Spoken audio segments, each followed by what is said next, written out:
This is the Spokane Soccer Show, and I am your New Year's Eve host, Benji Wade. I should probably update my notes. I got sick to end 2024. This is supposed to be kind of like a New Year's Eve, New Year's Day finale, and I got sick. So I'm here. It's 2025, though. On today's show, we're going to bid farewell to a lot of amazing soccer that happened in 2024, and there was so much of it.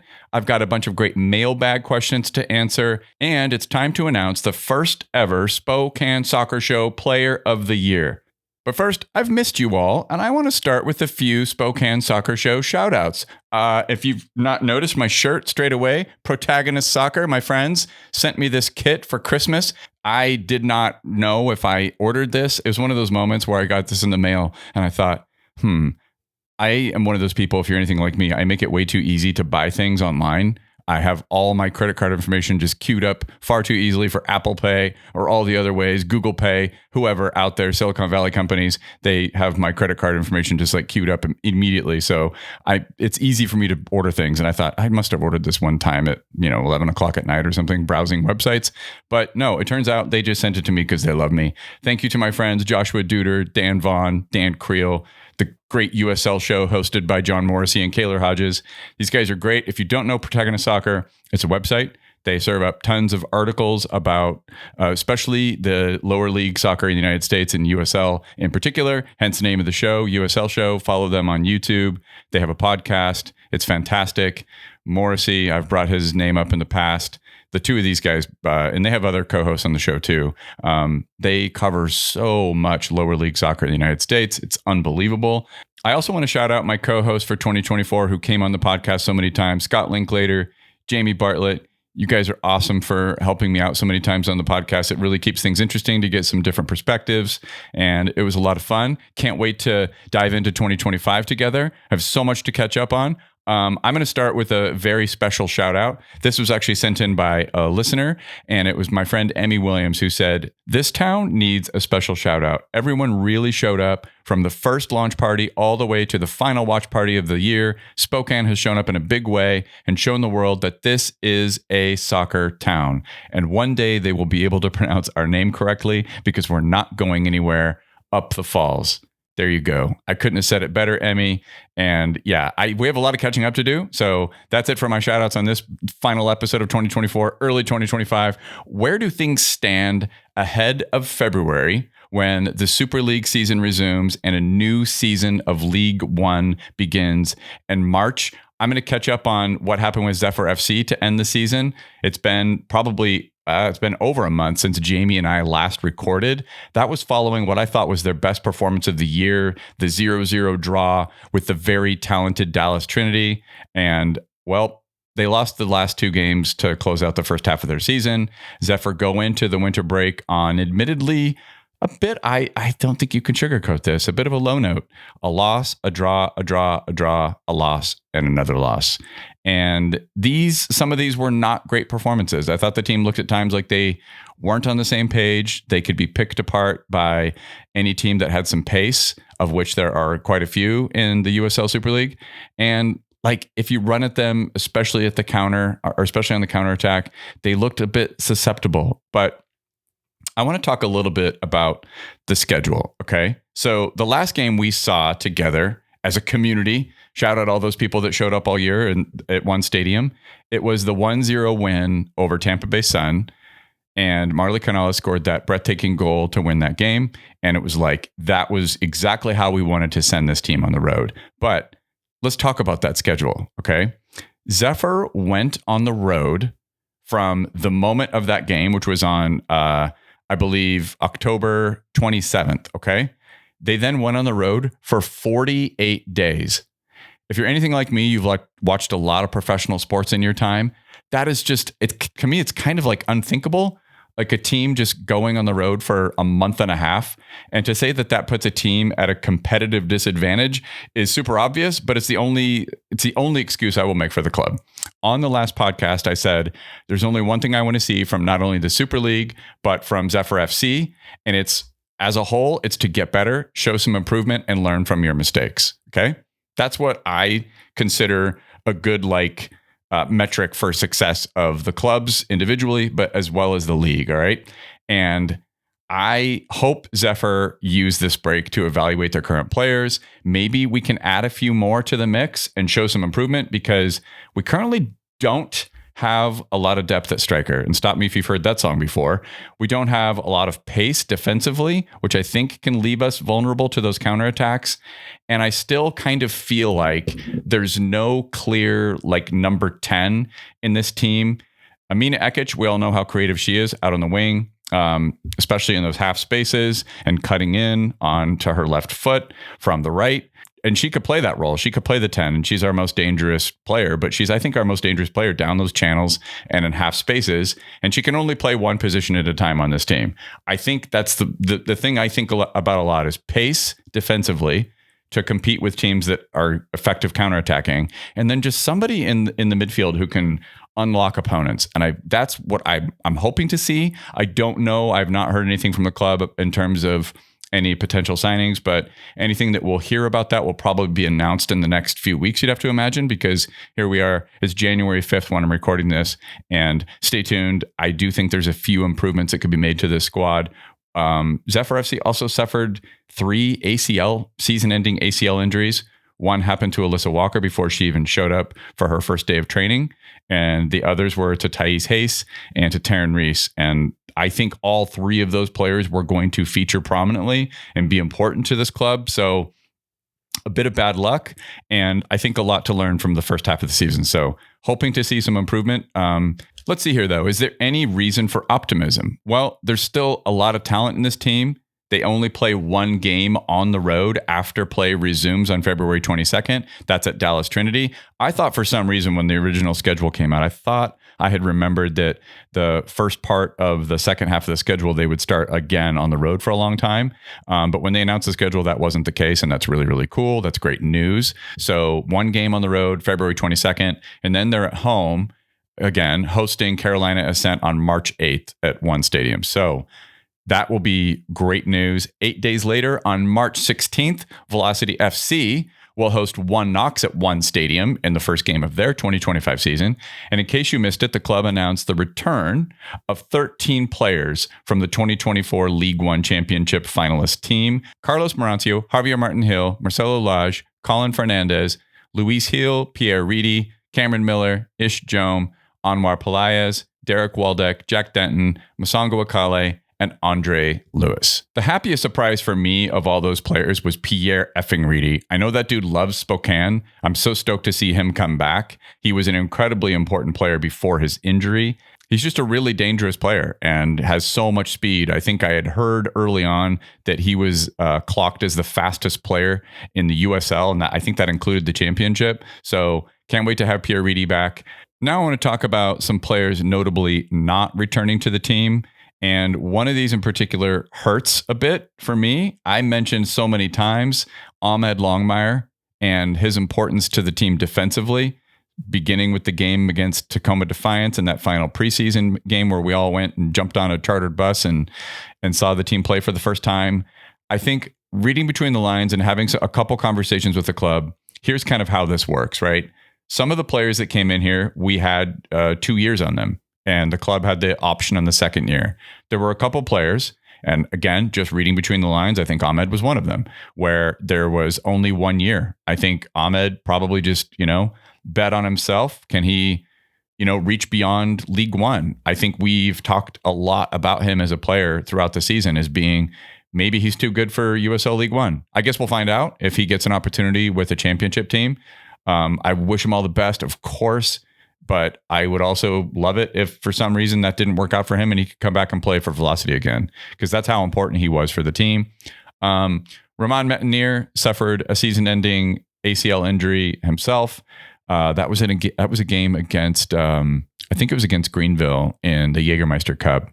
I have heard that he wants to play for a few more years, but I'm guessing that if he does come back to play for Velocity, it's just a matter of negotiating a new contract. Again, a player who probably only had a 1-year deal.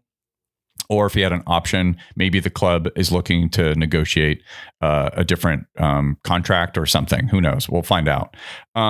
Josh Doling, who finished the season with 5 goals and 3 assists in 2,200 minutes.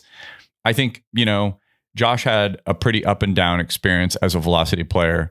Don't think anybody should rule out that he returns to the team. There's a possibility, again, he might have bet on himself with a 1-year contract, that after that year, he could see how he did and maybe move on to a different team. So I guess we'll find out on that. I think that Josh's biggest struggle was to find a position that really fit his skill set. Is he a midfielder? It's a bit big, doesn't really fit the profile. His pace and size don't really fit the profile of a midfielder. He kind of wants to play the 10. I mean, that deep lying position as a number 9 that he so often occupied, it just didn't really work, especially when you have one of the best number 10s in USL in Luis Hill. So I would probably be surprised to see Josh return, but I wouldn't rule it out. Kamarni Smith had a tough time of it. He played 2,000 minutes and didn't have a goal or an assist. And I would be pretty surprised if Kamarni returned. The one thing that we really liked about Kamarni as a player, I think this is pretty universal among supporters, was his work rate. I mean, that dude worked his ass off as a winger. Both defensively and in attack, he constantly gave opponents something to do. But when you don't have any finished product and you're playing out on those wings or you're playing the number 9, that's a problem. So not shocking that he hasn't been announced as a returning player. But again, don't rule out that he could be re-signed at some point. This one was surprising to me. I would put this not quite in the category of Ahmed Longmire, but Azriel Gonzalez had 2 goals in 800 minutes and is a really talented player. So I'm not sure what the circumstances are there. He was signed fairly late into the season, so maybe he just wants to take a shot at playing elsewhere. I'm not sure. Haven't heard anything about it, but that's a player that I would have liked to see come back. I think Azriel has a lot of skill as a winger. He can be pretty dangerous. He did fluff his lines on a couple of really clear-cut chances, but I think you give him a full season with the club and he could produce, certainly at USL League One level. Again, not guaranteed that these players won't come back. Some of them just had 1-year contracts. Other notable players that are currently out of contract that I just want to chat a little bit about. Grayson DuPont. I remember seeing him before even the preseason game against Tacoma Defiance. The club invited me down to watch some of the players train and play in a couple scrimmages. That dude just stood out. He had an obscene work rate, just a very good on-ball player. I think is another one of those players that didn't, had a reputation for before coming to Velocity of not having finished product, but just I thought very skilled and insane work rate and pace. But he played for 7 minutes in the very first game for Velocity and then missed the rest of the season through injury. So I'll be very curious to see what happens with Grayson DuPont's career from here. Same story, a bit, change a couple of the variables for Mikey Rojas and Morgan Hackworth.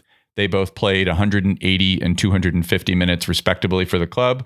And that was mostly in the Open Cup games. So Morgan Hackworth suffered a season-ending Achilles rupture. That sucks. Mikey Rojas injured his foot against LA Force in that Open Cup game that we hosted. And we just didn't see him again. We saw, that was it for Mikey. He, had to have a surgery on his foot. It was repaired, but I just don't think he returned to full match fitness in time to, join the club when we were on that late run of trying to get into the playoffs, and of course did make the playoffs. So it wasn't shocking to see Mikey not play again for the club after his injury back in April against the LA Force, but it was still super disappointing because I think he flashed some really good stuff. He's a local player. He grew up in Othello. So I would love to see Mikey come back and would not rule that one out. That would be one of the least surprising players that weren't named back to the club who could still re-sign.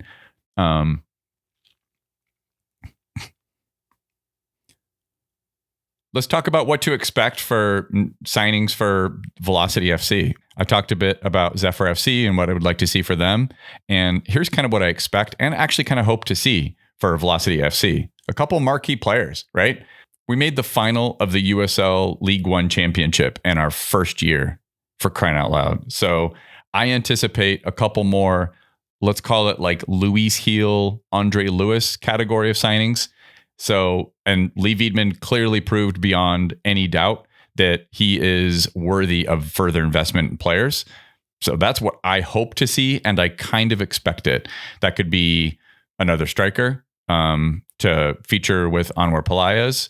It could be a bit more help defensively to replace Ahmed Longmire.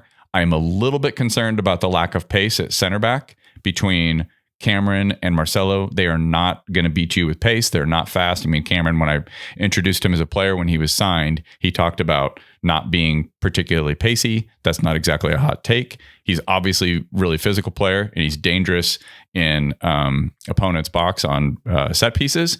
But I think we'll need some more pace. And that's one thing that Ahmed really had. Ahmed was capable of playing fullback.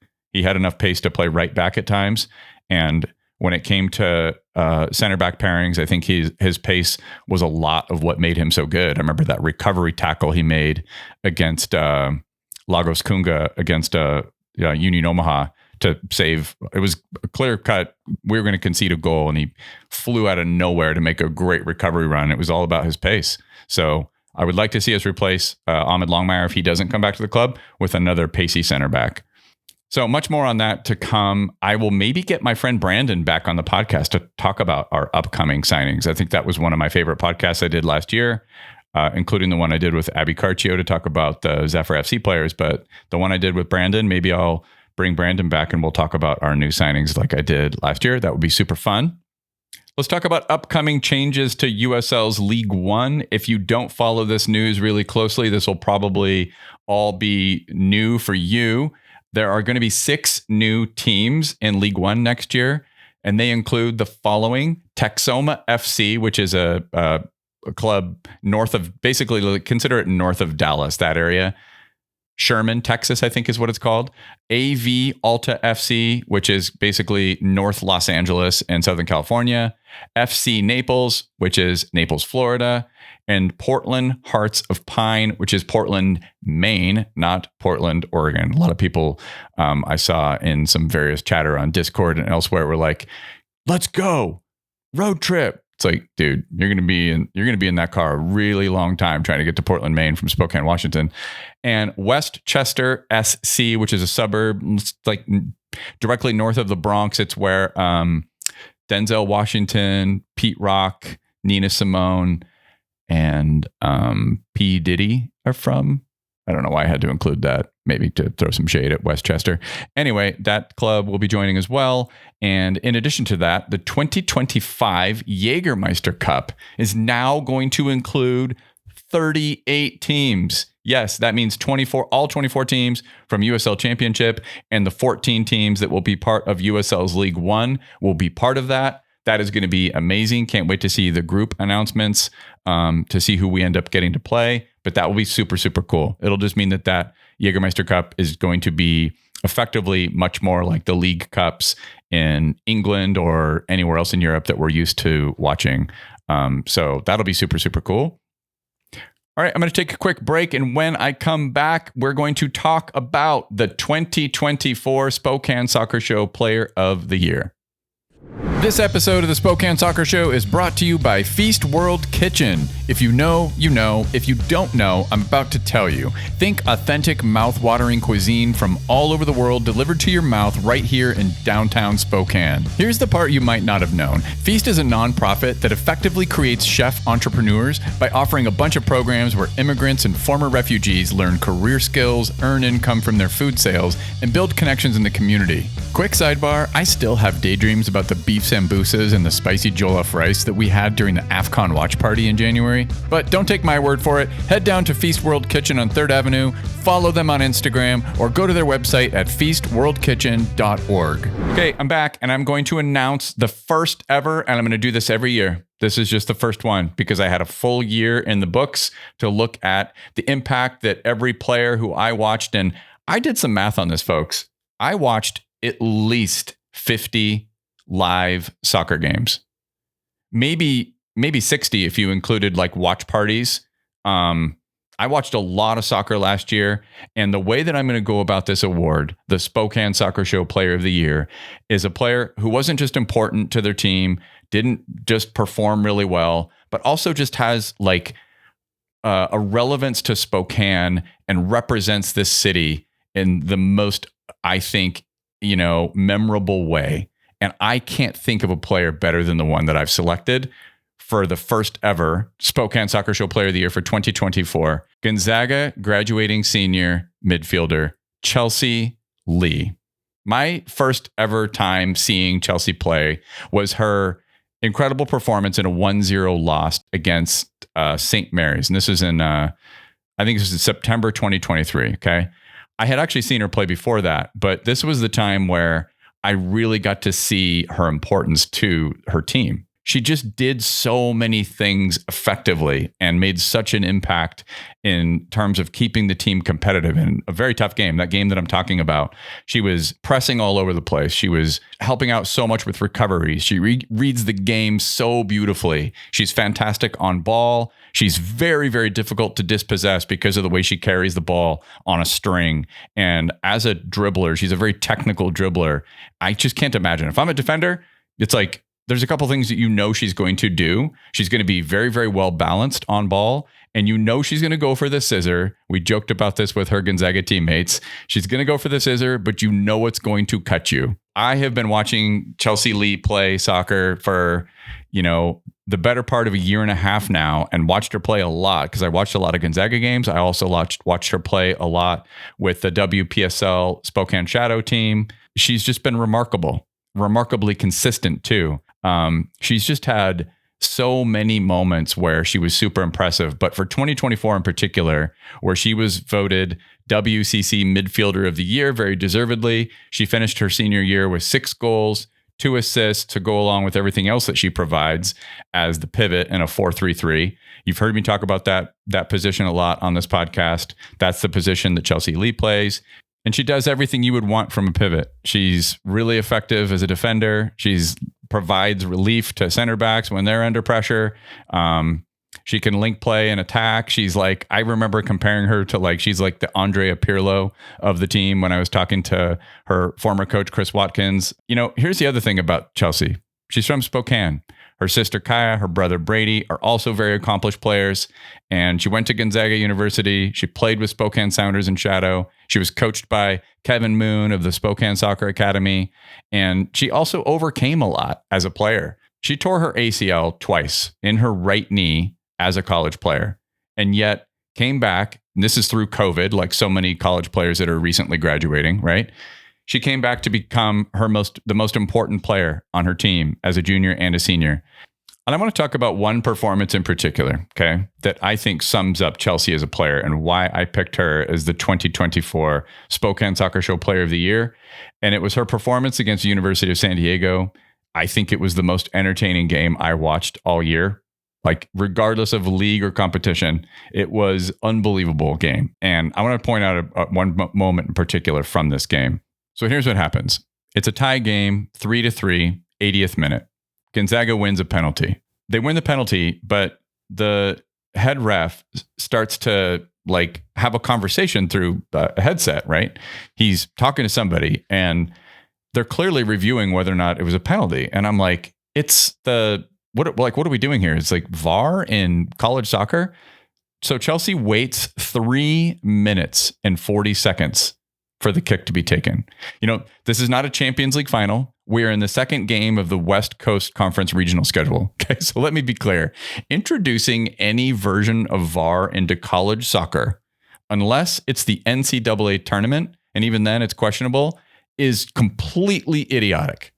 Well, the ref did succeed in icing Chelsea because finally the ref decides, yes, after talking to his AR, I guess, and they looked at some video reviews, that it's a penalty, and then proceeds to wait another full minute of doing the lecturing all the players about what's going to happen, what he expects and what he wants to see. And Chelsea gets iced. She misses the penalty, and she misses it pretty badly.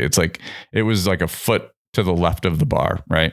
I'm looking at this moment. She falls to the ground, which is what I would have done, except for the difference with me. I would have just curled up into a ball and my teammates would have had to carry me off because I wouldn't have been able to go on. I would have been so dejected and I would have been super pissed off at the ref, right? But what does she do? She does what you'd expect Chelsea Lee to do. She waits 4 minutes after the restart, okay? And she finds herself on the half space and the right side of the pitch. and about 25 yards out, cuts in on her left foot. Okay. Keep in mind, she's got this injury that she had to her right knee, 2 ACL tears in her right knee. And it has made her, I don't even know if she's a two-footed player. She might be left-footed now because all of her great goals that I've seen her score have all been with her left foot. She strikes the ball with so much venom from 25 yards away. Gonzaga go on to win the game 5-3. And I was astonished when I watched this happen. And I thought, what a remarkable indication of the character and the capability of a player. So congratulations, Chelsea Lee. You were the first ever Spokane Soccer Show Player of the Year, and it is so richly deserved. You have been an absolute joy to watch play, and I can't wait to find out what you do next as a player. It's clear that you have a professional career waiting for you. I think it's just a matter of, I've heard rumblings. I can't wait to hear what you would end up doing. So let's take a moment, and I want to hear from a few people who really care about you and also know a lot about you as a player. Chelsea, you are one of the most amazing players I've ever had the opportunity to work with or train. Anybody who's seen you play collegiately knows that you're a special player. What people don't know is just how much time you have put in over the years to become the player you are, how much you've sacrificed. You are, without question, one of the most dedicated players I have ever had the opportunity to work with. And even more impressive is the young lady you're becoming. I am so proud of you. You are selfless, genuinely love your teammates and anybody you come into contact with. Your smile lights up a room, and you have a heart of gold. And I really wish people knew you like I did, because even though you're an incredible player, the person you are is just so much more impressive, at least to me. Hey Chelsea, it's your favorite siblings. We just want to say we're so proud of you, and you definitely deserve this award. You work so hard and have overcome so many things, and you just definitely deserve this and all the success to come in your future. Hey Chelsea, congratulations on winning this award. Nobody deserves it more. After everything you've been through, you overcame a lot, and you're awesome. And I want to be like you. Oh. Chelsea, you are living proof that one can overcome anything in life. You had 2 devastating ACL injuries and a COVID year. You really shortened your time at Gonzaga. But the last 2 years, what a ride. Your team winning the WCC conference and you winning midfielder of the year this year. True testament to your hard work. You deserve all the accolades, and you hand it with such class and grace on and off the field. Incredible. Love you. There you have it. Congratulations, Chelsea Lee. I want to shout out a couple other nominees. I looked a bit at Velocity FC's Andre Lewis and Luis Hill, both for everything that Andre Lewis did as our U.S. Open Cup hero and just being an all-around fantastic player. Luis Hill, the captain of Spokane Velocity, I don't think anyone was more important. There's just nobody more important to that club's success this year than Luis Hill. I didn't think of any Zephyr players because they only had a few months to play in 2024, and I think that would be super reasonable. Alexander Isak of Newcastle. I'm kidding, but well, kind of. Anyway, I thought it was clearly Chelsea Lee, and so deserved. Congratulations, Chelsea. The Spokane Soccer Show is supported by Spokane City Credit Union. Are you a customer at a big dumb bank? Well, stop it. At a bank, you're just a customer. At a credit union, you're a member and a shareholder. You can help make decisions about what the credit union does do or doesn't do. Banks just want to get bigger by swallowing up smaller banks one at a time until there's only 1 or 2 banks left. Nobody wants that. Well, except for big banks. Since 1934, Spokane City Credit Union has remained independent, relevant, and local, with a focus on the financial needs of individuals and families in Spokane City. Go to sccu.net, Spokane City Credit Union, serving Spokane one member at a time. All right, I'm going to next move on to doing a mailbag to end 2024 and to begin 2025. Thank you to everybody who submitted such great questions. You always meet the moment and make me proud and make my job easy because you submit some great questions. So let's get right to it. Ben Hargreaves asks, does USL League One have a path to stability? And do you get a sense it's heading in the right direction? I actually do. I think the foundation is there. And some of the crap clubs that are falling off and being replaced, looks like much better prospects are replacing them for the long-term viability of the league. Early on, I think that the USL and all its many leagues have let in a few shakier ownership groups or situations. I think that Central Valley Fuego and Northern Colorado both were, in varying degrees, total shit shows. From talking to their supporters groups and to reading all the articles that have been published about both of those clubs, between what happened with Jermaine Jones and Future Legends Park with Northern Colorado. Yikes. I think good riddance to those clubs. And that sucks to say. I don't trust the ownership of either of them, even if they went to some other league. I don't think any other league would be better off having them. So really sucks. But I think everything that you've read about both of those situations means that it was good that they're no longer part of USL League One. So I think these ownership groups are going to be far more stable. And I feel very optimistic, especially, as I had mentioned, if promotion and relegation is introduced into the USL.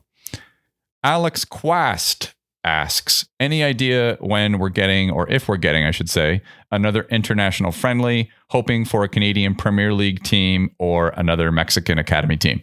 I did ask the ownership about this, and Ryan Harnato shared that there's not currently anything in the works, but that could change. And I think it would be amazing. I think that the Chivas game was one of the most memorable experiences at one stadium last year. So I would be fully in support of doing another friendly like that. But I also understand it's a lot to ask. There's so many games. And with the expansion of the Jägermeister Cup, it may not be, might not be reasonable for year two. My friend Amy Williams had another question for the podcast, and she wanted to know what was my favorite moment from the past 12 months. And I have to be honest with you, I find this question impossible to answer. You know, I almost want to just do my favorite chapters from what was it's just a sensational year for me personally. I think for this community, I think for not just the USL clubs, but lots of great soccer in Spokane in 2024. I would start with the moment we took that chartered bus to watch the Defiance preseason game with the 509 Syndicate. That was so much fun. I still feel cold. My fingers have not quite warmed up from watching that game. That was frigid, but it was such a blast. And it was such a great kind of early indicator that this community in this city Spokane is a soccer town, and that we are going to show up. That fever of first games at one stadium in March are obviously unforgettable, from that first ever win against the Richmond Kickers to watching Zephyr FC's first ever game with my wife, my daughters, my sister, hundreds of girls walking out with players from local club and rec soccer. Traveling to Seattle for that win against Ballard in the US Open Cup was unbelievable. I think the game that we hosted, the Open Cup game we hosted against LA Force, I'll never forget that game. I think about that game a lot for some reason. And I don't know what it was about it. It was cold, and still we packed that place, and it was just a blast. I think about that game a lot. I think a lot about the rainy international friendly that we hosted against Chivas, and the debut of Masongo Akale, aka number 30. In 2024, I got to watch my first ever Premier League game at Craven Cottage with a draw of Fulham against Crystal Palace. And I also got to watch back-to-back playoff wins at Flatstick against two of the top three teams in League One. I still can't believe that happened. And it was incredible. And that place was so packed that on the second game, the game that we won against Forward Madison, I had to ask the owners of Flatstick and the manager, hey, can you let my wife in? They were over capacity. 2024 was just beyond belief. You know, from that bus ride to Tri-Cities to a championship game, I would have never in a million years believed that would happen in 1 year, our first year of having professional soccer in our city. And yet it did happen. So 2025 has a long way to go with topping 2024, but I am looking forward to just like a kind of routine of getting back into the stadium and not feeling that constant, which can be exhausting. I know so many people in the 509 syndicate who feel this way too. It was a bit exhausting, to have that constant thrill of like the first ever X, the first ever Y, the first ever Z, just over and over again. Just like, this is the first time this has ever happened. First ever win, first ever, a playoff game and a playoff win. Jose Alonso, shout out Jose, wants to know, when is the true Scouser Stout going to be flowing? I thought that was funny. I think he's suggesting another beer from me and my friends at Wildland, in particular Michael. Well, we are working on a new beer for 2025. The Double Pivot may also come back, but Michael and I have, from Wildland, I think we're going to be working on something. So stay tuned on that. We've only had a couple conversations, but yeah, there will be another Wildland Co-op Spokane Soccer Show co-branded beer that you will be able to buy in any quantity down at Flatstick Pub.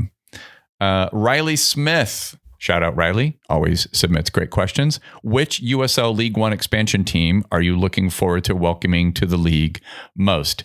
Admittedly, not something I've paid a ton of attention to. It's like enough just to pay attention to the soccer that's happening in your own town. But I would probably have to say the Portland Hearts of Pine. I think that city in Portland, Maine won't take it for granted. They have an amazing hockey scene, the Maine Black Bears. That's a great Division I hockey school. And they've got a G League Celtics team, but they don't have any professional sports. So I think this is the first for that city, in the same way that it was similarly for Spokane. Yes, we've had kind of professional sports in the past, but I'm going to say kind of because I don't know. You can come at me and take your best shot, but I don't. Dude, arena football is a joke. Anyway, my friend Mark Griffin wants to know, when are you going to get me back on the podcast? Hey, I see you, Mark, aka GCFC training. I see you out there with Mikey Rojas and Jack Denton, going out to Dwight Merkel all the time. Maybe we go out there and we do something together. That would be fun. And it probably won't involve me embarrassing myself, but I'm willing to do anything for the podcast. So maybe I will just embarrass myself and look silly. I forgot to mention another favorite moment from 2024, the Spokane Shadows run in the WPSL. That was incredible. I'm at, and I forgot about the Euros. I'm in Portland watching the Euros final. And then I jump in a Uber to go to the airport to come back home.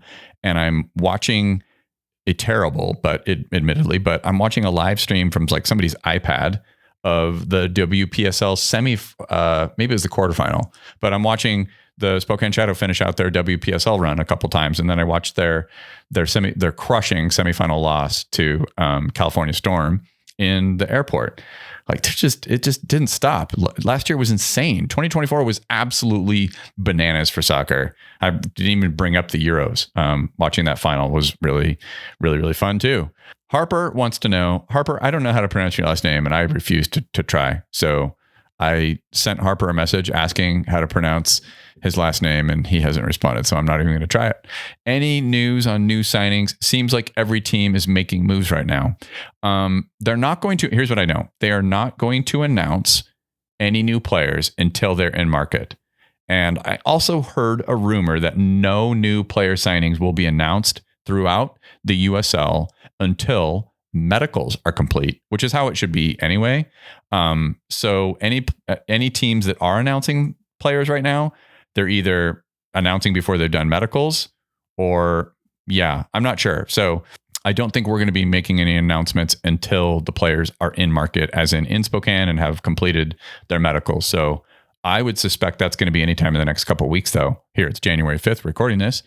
My friend Nicole from the South Hill Herd, shout out Nicole, wants to know, what is one thing I'm looking forward to the most in 2025? Here's what I'm going to say. 2 brand new teams launching in the same year was amazing, but that abundance like nearly killed me. So if there's something I'm really, really looking forward to in like my Myers-Briggs personality terms, it's that I am a very high J. I'm like a planner, and I'm looking forward to being able to plan around a routine now that I know what to expect. The constant like improv that was involved with the first year of, having this podcast and watching all these teams play for the first time was super thrilling and also exhausting. So I'm looking forward to like finding a bit of routine, which I think will be good for the podcast. I think it'll be great for the club. I bet the club would be like, amen, brother, because they don't have to go through all this crap again for the first time. More Metal wants to know, are we going to see a signing before the second tryout? Is splashing the cash in the cards, or are we looking for sleepers? How is Pierre Reedy's rehab going? And Jägermeister Cup group thoughts, schedule gripes. That's a lot. So More Metal had a multifaceted, multi-part question. I think the Super League needs to announce some teams on the West Coast. That is something I want to see. Not teams. Sending a team on the road for 6 weeks to me is just asinine. So that's actually another thing I would like to see for 2025 that I want to bring up. But I mentioned what's going to happen with the signings. I don't think we'll see any. I don't know when we're going to have any signings announced. I'm going to have to find that out. But of course, stay tuned. Splashing the cash, I did mention that I think there will be a couple marquee signings. That's a prediction.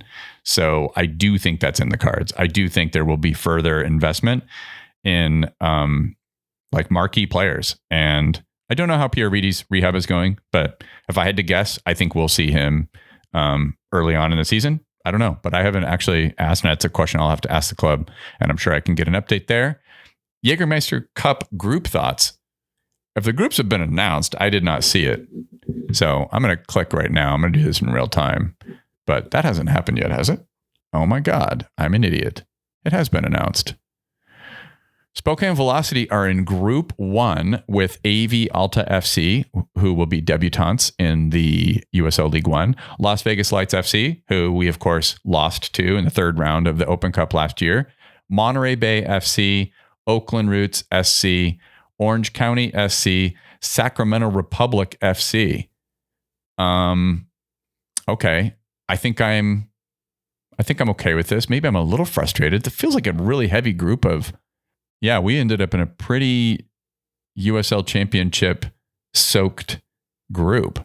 So there's 1, 2, 3, 4, 5, 6, 7 teams in our group, and there's only 6 in certain groups. So I'm looking at Group 3, which is Birmingham Legion, Chattanooga Red Wolves, Forward Madison, Indy 11, 1 Knox, and FC Tulsa. So that's 1, 2, 3 League One teams in a 6-team group. We have 2 USL League One teams in our group, and the remaining 5 are championship teams.